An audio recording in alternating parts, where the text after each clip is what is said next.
jadwal P3K kapan ya ini ya? Jadwal pengadaannya. Yang Terus keempat, yang keempat ada Mbak Dini nih. Mbak Indana satu lagi yang keempat adalah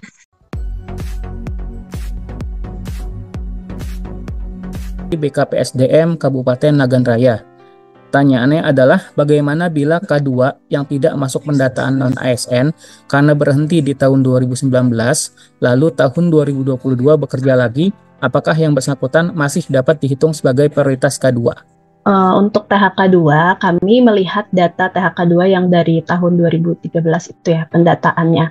Jadi selama yang bersangkutan belum menjadi ASN, maka berarti harusnya masih ada datanya di kami sebagai THK 2. Jadi diinputkan aja, dicoba saat mendaftar menginputkan nomor THK 2-nya. Bagaimana cara mengetahui atau memverifikasi peserta yang masuk database BKN? Jika ada peserta yang konfirmasi ke BKPSDM, sedangkan database tidak dipublikasikan oleh BKN. Mungkin bisa izin bantu, Mbak Indana? Sebetulnya Bapak Ibu kalau masih ada adminnya ya, admin pendataan non-ASN di 2022, yaitu silakan masih dibuka sih portalnya Bapak Ibu kalau masih ingat akunnya bisa login, bisa unduh datanya gitu. Tapi kami kemarin sih sebetulnya kewenangan data di Direktorat PDPIK, kalau ada yang join mungkin bisa jawab. Tapi memang tidak ada data yang dipublish, jadi sifatnya seperti K2 ya, THK2 nanti sistem yang otomatis akan melakukan pengecekan dari NIK tersebut apakah memang terdata atau tidak gitu. Mungkin ini yang sering ditanyakan oleh Bapak Ibu sekalian gitu. Jadi jika memang non-ASN yang terdata pada saat pendataan non-ASN itu jabatannya ataupun pendidikannya adalah SLTA. Namun saat ini melamar memakai ijazah S1. Apakah bisa atau tidak, Mbak Indana? Iya, jadi kita hanya melihat berdasarkan NIK ya. Data tersebut, NIK tersebut ada nggak di database pendataan non-ASN atau tidak gitu. Kalau untuk pendidikannya sebetulnya bisa memakai ijazah yang terbarunya saat melamar. Disesuaikan lagi tadi dengan formasinya ya tentunya. Jadi misalnya jabatannya tadi analis kebijakan gitu kan, kualifikasi pendidikannya sudah S1 nih. Ya udah lamarlah pakai ijazah S1-nya. Jadi kita nggak cek lagi pendidikan yang bersangkutan saat pendataan itu jenjangnya apa. Yang pertama terkait yang untuk prioritas D4 bidang pendidik. Karena kemarin kita ada peserta seperti itu, namun dia dari formasi umum. Yang menjadi pertanyaan apakah yang bersangkutan di melamarnya di instansi asalnya atau instansi pada saat dia mendaftar melakukan tes di 2023. Itu yang pertama. Yang kedua, untuk P3K apakah ada kewajiban alokasi disabilitas juga seperti di CPNS untuk optimalisasi pengisian formasinya? Itu mekanisme seperti apa ketika kan berdasarkan prioritas.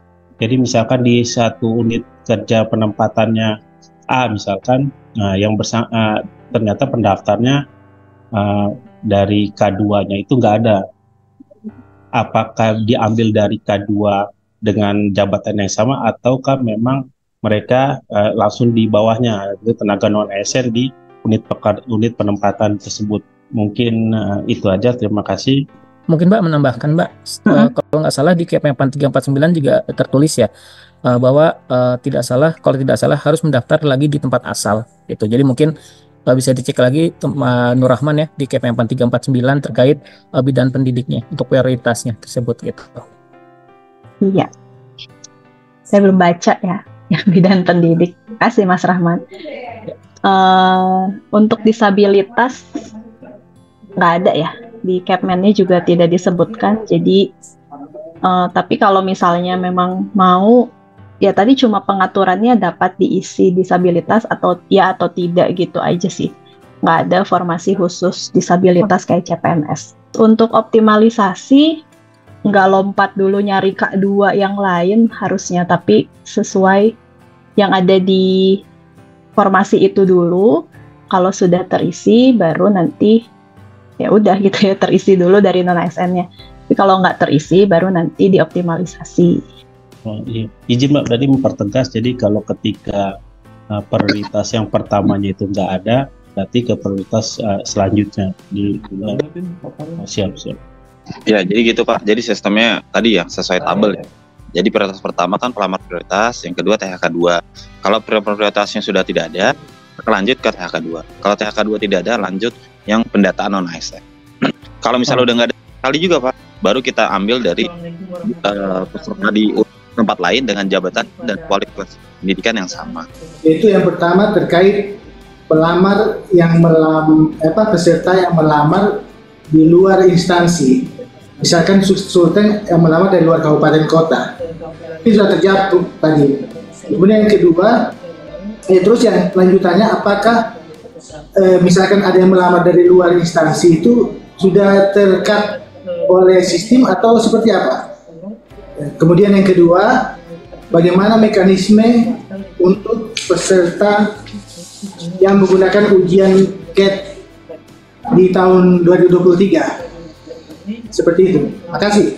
Jadi tetap diverifikasi ya Pak ya. Jadi tim verifikator yang akan melihat surat dari keterangan kerjanya. Jika memang yang bersangkutan melamar di Provinsi Sulawesi Tengah, namun ketika dicek suratnya adalah mungkin di salah satu kabupaten kota, misalkan Kota Makassar, jika memang yang bersangkutan bukan dari provinsi asal yang dilamar.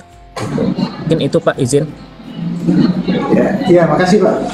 Cukup jelas. Jadi izin Mbak Indana, mungkin ini terkait CPNS ya. Jadi kan mungkin ada salah satu peraturan terbaru yang mana teman-teman yang sudah lolos administrasi ini bisa menggunakan nilai SKD 2023. Mekanisme seperti apa mungkin bisa bantu dijelaskan Mbak izin. Di jadwal CPNS, itu saat ini kita udah di tanggal 18, berarti masuk ke pengumuman hasil seleksi administrasi.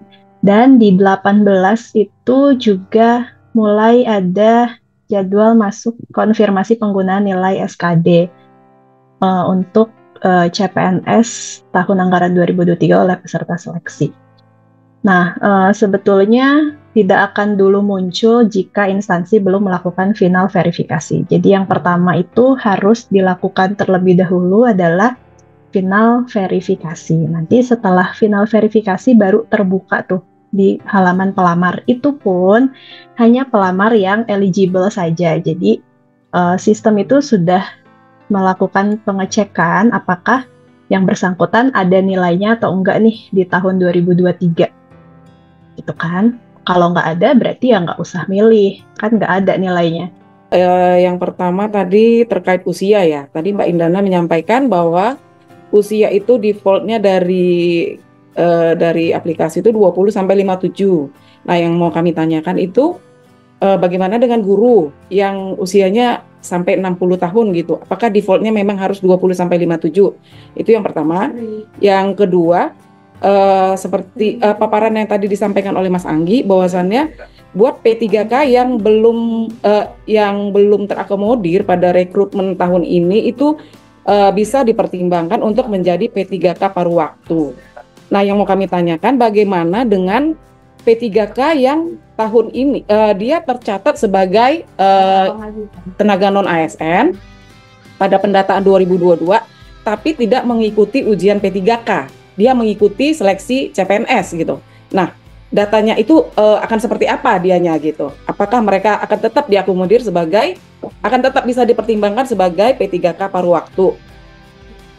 Yang ketiga, tentang tenaga pendidik tendik ya yang di sekolah itu mereka itu sekarang sudah tercatat sebagai guru di Dapodik sebagai guru. Nah, tapi mereka belum punya jasa S1. Sekarang lagi proses kuliah S1 gitu. Nah, bagaimana perlakuannya tentang ini gitu. Yang terakhir tentang optimalisasi, ada nggak surat dari BKN gitu ya ke kita? Karena ini kejadian tahun semalam. Buat tenaga kesehatan yang terdampak optimalisasi, ternyata direktur RSUD-nya keberatan ketika banyak tenaga non-ASN-nya yang akhirnya terdampak optimalisasi keluar ke puskesmas gitu. Nah, mereka nggak terima, mereka macak-macak ke kita gitu. Kita sudah berusaha sampaikan bahwasannya itu memang dari sistem ada optimalisasi namanya, tapi direkturnya tetap nggak bisa terima. Itu aja yang mau ditanyakan. Terima kasih Mbak Indana. Silakan Mbak, dari yang pertama terkait setting usia guru seperti apa? Ya tadi kita sih samain aja ya Bu, semuanya sebetulnya karena BUP-nya rata-rata 58 gitu. Cuman kalau yang guru mau dijadikan 59 itu boleh diupdate aja di aplikasi. Tadi ya lewat pengaturan parameter dulu. Nanti untuk kami sesuaikan deh untuk yang P3K guru ya. Sampai 59 berarti kan.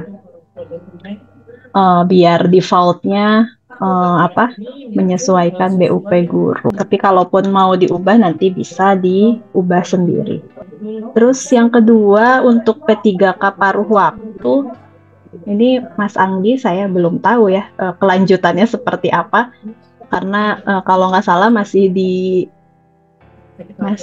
dibahas untuk peraturannya untuk P3K paruh waktu ini. Ya, sudah. Yang terakhir optimalisasi tadi. Terkait optimalisasi, Mas Anggi, izin. Ya itu nanti secara otomatis kita berdasarkan sama ya seperti tahun-tahun sebelumnya. Jadi Bapak Ibu ini sama untuk optimalisasi. Kalau untuk instansi daerah tidak ada perubahan ya, itu masih sama. Jadi kita tetap melihat dulu prioritas dulu untuk mengisi formasi kosong. Ya cuma tadi katanya masalahnya adalah protes ya, direkturnya atau apanya tuh? Coba bisa diulangi kan? Nah, berarti kan tidak bisa ini juga ya, maksudnya tidak bisa protes juga karena posisinya kan di tempat yang bersangkutan lamar itu sudah ada pemenangnya. Makanya tadi ya kami berniat untuk membuka saja, jadi biar terlihat siapa aja yang sudah melamar gitu, siapa aja yang sudah melamar untuk di unit tersebut, nanti bisa ketahuan siapa yang pemenangnya. Nah, ketika optimalisasi itu berarti kan mengisi formasi yang kosong-kosong. Seperti itu, ini ya. Ibu mungkin melengkapi ya. Jadi untuk yang nakes ini sudah ada di Kepmen 349. Lalu juga yang untuk JF Guru, izin Ibu mungkin bisa menginformasikan bahwa di Diktum ke-7 di 348 tahun 2024 menjelaskan bahwa memang pelamar seleksi JF Guru pada instansi daerah tahun 2024 itu wajib memiliki kualifikasi pendidikan atau jenjang paling rendah yaitu sarjana atau diploma 4 gitu. Jadi itu merujuk surat edaran dari Dirjen GTK ya. Tenaga guru dan tenaga kesehatan yang bekerja sebagai honorer tapi bukan dengan SK kepala daerah. Artinya mereka menggunakan SK kepala sekolah atau kepala puskesmas sebagai dasar untuk bekerja. Apakah mereka juga diperbolehkan untuk ikut? Karena nama mereka sudah termasuk dalam kalau guru sudah termasuk di Dapodi. Terus yang kedua terkait tenaga kependidikan, tenaga TU sekolah dan lain-lain yang namanya juga terdata di Dapodi. Kira-kira mereka ini masuk di formasi yang mana, Pak? Apakah masuk di formasi guru atau teknis? Mungkin seperti itu, Pak. Terima kasih. Bapak Ibu yang menetapkan apakah harus boleh minimalkan kalau di Permenpan ini di Kemenpan ditandatangani oleh pimpinan unit kerja. Nah, pertanyaannya kalau misalnya instansi menentukan minimal ditandatangani oleh JPT pertama itu misalnya, itu silakan, itu aturan di instansi. Seleksi administrasi berdasarkan aturan instansi. Seperti itu. Karena di Kemenpan-nya hanya mengatur minimal ditandatangani oleh pimpinan unit kerja. Seperti itu. Yang penting datanya valid seperti itu ya, Bapak Ibu. Ada non ASN, TU misalnya teknisnya, Tenkes ya berarti Tendik, tenaga pendidik. Misalnya di bagian perpustakaan atau di TU, itu masuknya ya P3K teknis ya, bukan guru gitu, bukan guru. Iya, siap, terima kasih. Apakah jelas izin Pak Yermi? Jelas Pak, jelas. Terima kasih. Iya, siap, terima kasih Pak Yermi. Jadwal P3K kapan ya ini ya? Jadwal pengadaannya. Terus yang keempat ada Mbak Dini nih. Mbak Indana, satu lagi yang keempat adalah terkait dengan kan kebijakan tenaga non ASN. Misalnya kita untuk yang teknis. Jadi kan memang jumlah formasi kita itu lebih sedikit daripada jumlah tenaga non ASN secara keseluruhan. Jadi kan kalau misalnya di pengumum di ketentuan bahwa itu adalah semua tenaga non ASN yang memang minimal bekerja 2 tahun atau 4 semester gitu ya kalau untuk yang guru. Nah, kita bolehkah melimitasi, karena kalau di bahasa ketentuan itu kan dia dan atau. Jadi bisa kalau misalnya kita hanya menyelesaikan THK 2 plus yang terdata dalam BKN aja, jadi pengumuman kita hanya 2 nomenklatur itu, tidak menyatakan tenaga non-ASN yang minimal 2 tahun bekerja itu apakah boleh, atau memang di pengumuman itu wajib diumumkan secara keseluruhan sama persis seperti ketentuan yang diatur di dalam Kemenpan atau Permenpan. Udah, itu cukup. Jadi Mas, kalau misalnya nih dari Pemprov DKJ ya, Jakarta, hanya mau membuka pendaftaran itu untuk PHK 2 dan non-ASN yang terdata saja gitu. Apakah diperkenankan atau tidak? Ya, itu kembali lagi itu kewenangan instansi ya. Jadi silakan aja kalau memang mempersyaratkan seperti itu. Ya, seperti itu. Jadi silakan aja. Berarti nanti di state di pengumumannya ya? Iya, di state di pengumuman agar terinfokan para calon-calon pelamarnya. Ada lagi kah tadi yang belum terjawab? Izin Dari teman-teman Jakarta? dari Jakarta, Mas Fahmi, apakah Sudah? Sudah cukup. Jadwal itu P3K belum ada ya, Mbak? belum? Untuk jadwal nanti menunggu, Mas. Jadwal Nah, masih menunggu ya, nanti kami info. Ya, baik. Semoga bulan depan maunya.